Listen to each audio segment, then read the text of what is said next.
Cricket মাঠে এমন কিছু মুহূর্ত থাকে যা শুধু স্কোরবোর্ডে ধরা পড়ে না, বরং বলে দেয় একজন খেলোয়াড়ের মেন্টালিটি, আত্মবিশ্বাস আর জবাব দেওয়ার ক্ষমতা।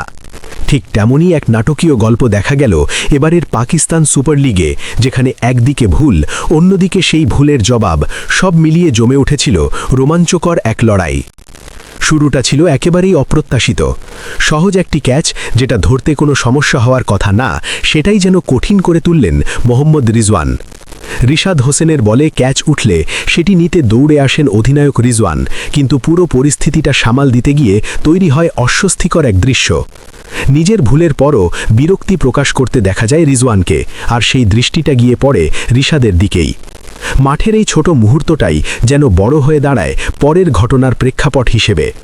তবে এখানেই থেমে থাকেননি রিশাদ, বরং এই ঘটনাটাকেই তিনি বানিয়ে ফেলেন নিজের জবাব দেওয়ার সুযোগ। খুব দ্রুতই নিজের পারফরম্যান্স দিয়ে বুঝিয়ে দেন তিনি শুধু সম্ভাবনাময় নন, ম্যাচ ঘুরিয়ে দেওয়ার মতো ক্ষমতাও রাখেন। বল হাতে যেমন নিয়ন্ত্রণ, তেমনি ফিল্ডিংয়েও দেখান দুর্দান্ত দক্ষতা। একটি কঠিন ক্যাচ নিয়ে যেন নিজের আত্মবিশ্বাসকেই নতুনভাবে প্রতিষ্ঠিত করেন টাইগার এই লেগ স্পিনার। 215 রানের বড় টার্গেট তাড়া করতে নেমে শুরুটা খারাপ করেনি পেশোয়ার জালমি। মাত্র 7 ওভারেই 70 রান তুলে ফেলেন বাবার আজমের দল। ঠিক এমন সময়ই বল হাতে আনা হয় রিশাদকে। ইনিংসের 8ম ওভারে এসে তিনি যেন ব্রেক কষে দেন রানের গতিতে।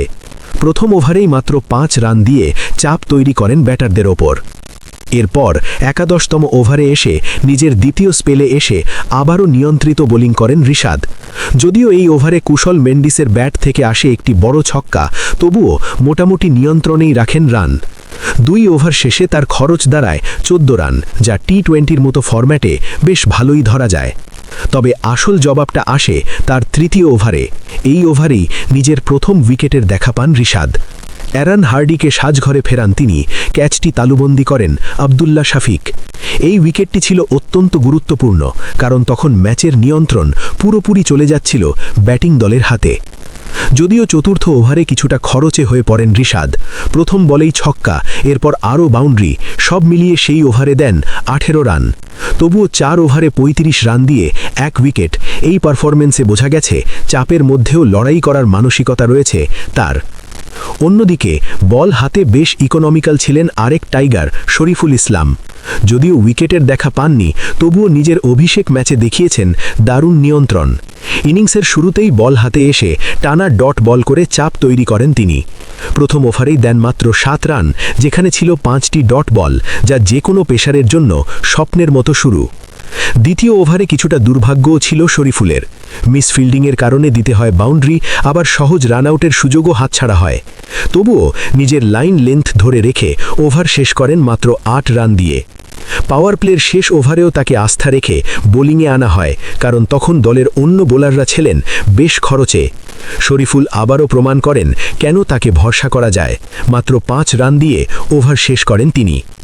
শেষ দিকে ইনিংসের 19তম ওভারে এসে কিছুটা খরচে হয়ে পড়েন এই বাঁহাতি পেসার। নো বল, ওয়াইড, সব মিলিয়ে বাড়তি রান দিয়ে ফেলেন। তবে শেষ পর্যন্ত 4 ওভারে 35 রান, উইকেট না পেলেও টি-20-র হিসাবে এটি যথেষ্ট ভালো একটি স্পেল।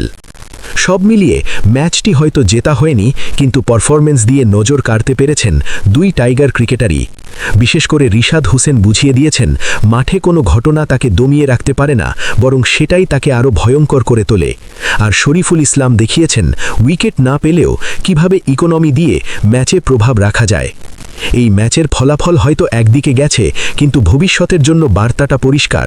বাংলাদেশের এই তরুণ ক্রিকেটাররা প্রস্তুত বড় মঞ্চে নিজেদের প্রমাণ করতে।